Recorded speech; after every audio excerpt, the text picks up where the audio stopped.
Welcome to our channel Scary Sagas, where we bring you the most terrifying true horror stories.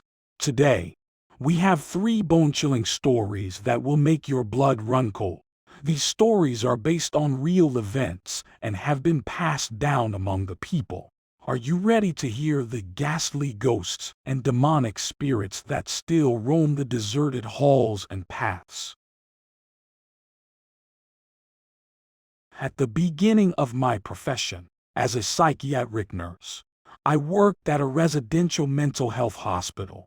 A person named Marion Dakin lived there.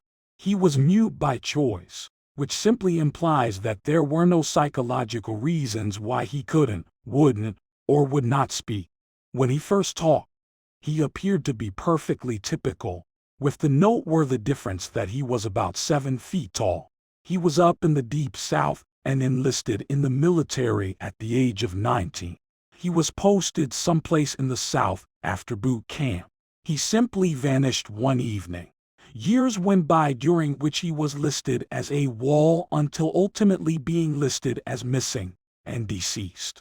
In my region of the Midwest, a 7-foot-tall guy entered a Virginia hospital emergency room 10 years later and informed the receptionist that he had been dead for 10 years. That was the last thing he ever said. He was coated in dust and was dressed in the same outfit that was reportedly on him the night he disappeared. He had no identification on him and had not utilized his social security number. They may have used fingerprints to identify him, though. He was healthy and well-fed, save for his reluctance to communicate. When the family was informed, they stated that they had already mourned for their deceased loved one, and that whoever was claiming to be him could not possibly be. They begged not to be contacted ever again, claiming that he was a hang and a substitute for their deceased family. Every day, Marion moved about, moving slowly through the hallways and outside, not in a rushed manner. He always had a smile on his face and would occasionally move his mouth as though he were murmuring or talking, yet he was completely silent. He had an unsettling tendency of flinging his head back and laughing wildly with his lips wide open. Yet not even a breath could be heard.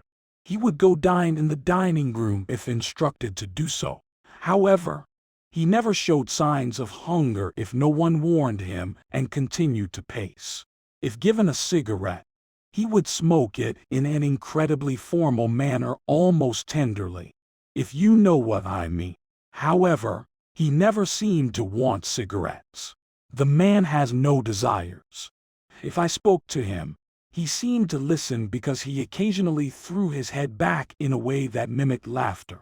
Nothing could be done to help this man. He was given a variety of drugs, but they had no noticeable beneficial or bad effects on him. Because Marion would only grin and pace until instructed to stop, occupational therapy was ineffective. Last thing I saw before leaving that job and moving on to something better was Marion pacing in the parking lot and laughing with his head back. Later, I questioned whether I had really been dealing with a ghost all along. After all these years, I still have no idea.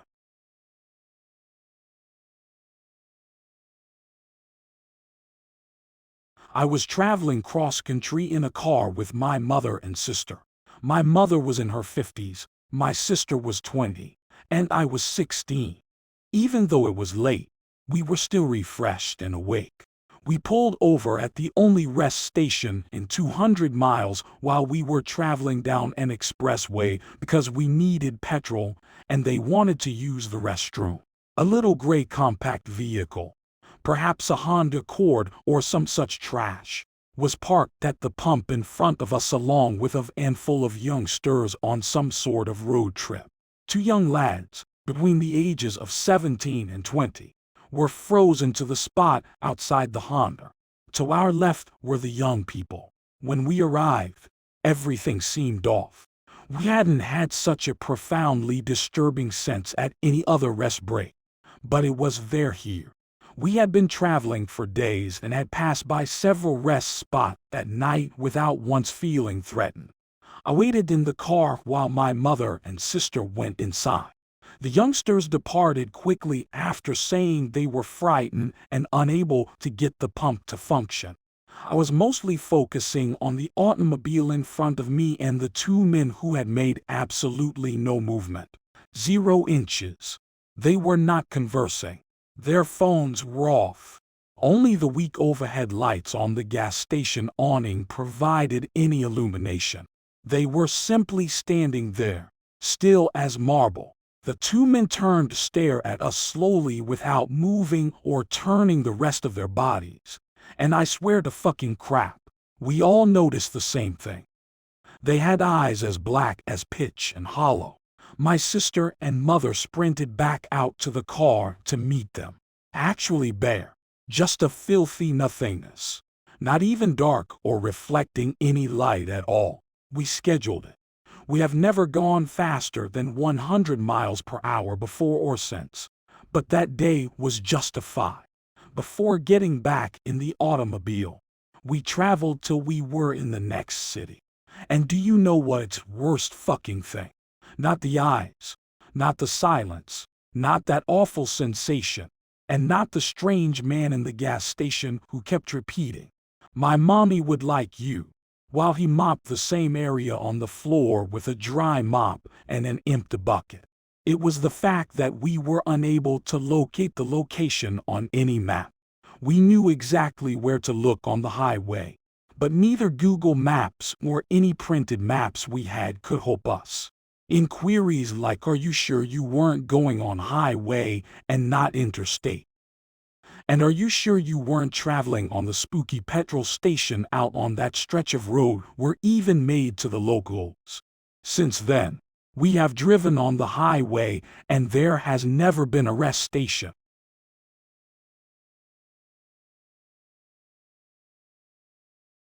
My pals and I once went to a cemetery to chill out on a weeknight. It was a stupid thing for a group of bored 18-year-olds to do, but what transpired afterward was quite true to all of our experiences. We were traversing the large cemetery in my friend's ancient, beat-up Subaru. We halted so that we might out and explore. We down a slope and came to a little pond. On the opposite side of the pond, someone was perched on a rock. The figure was completely dark, and the only distinguishable aspect was that it appeared to be a guy wearing an antique top hat. We were stupid and waved and said, "Hi." He didn't acknowledge the gesture or wave back.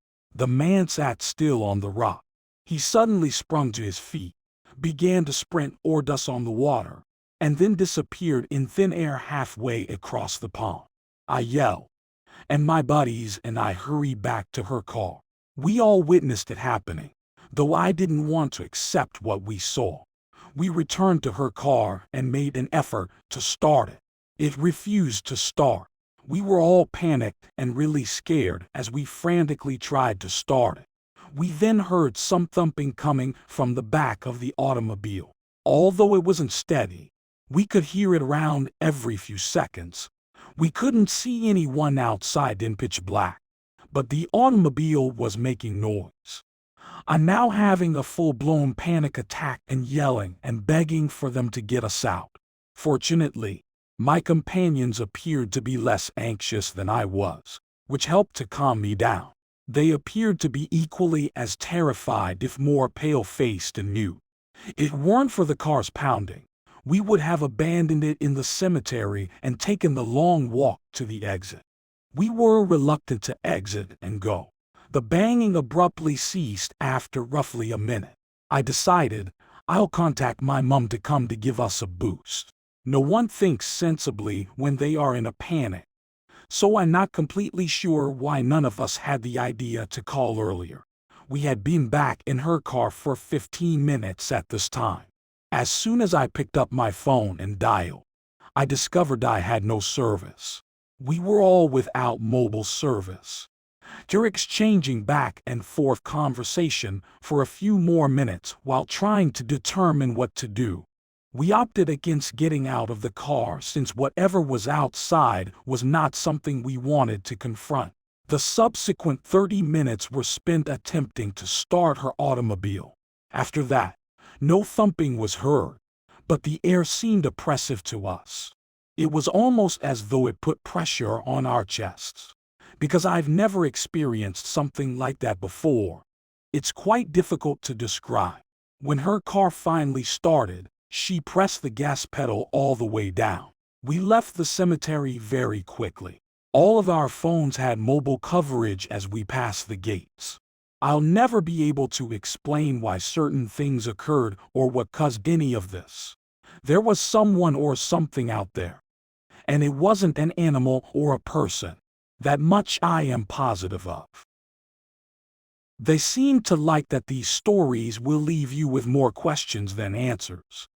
They are a reminder that sometimes the truth is much darker and more mysterious than we ever imagined. Join us next time on Scary Sagas for other spine-chilling true stories.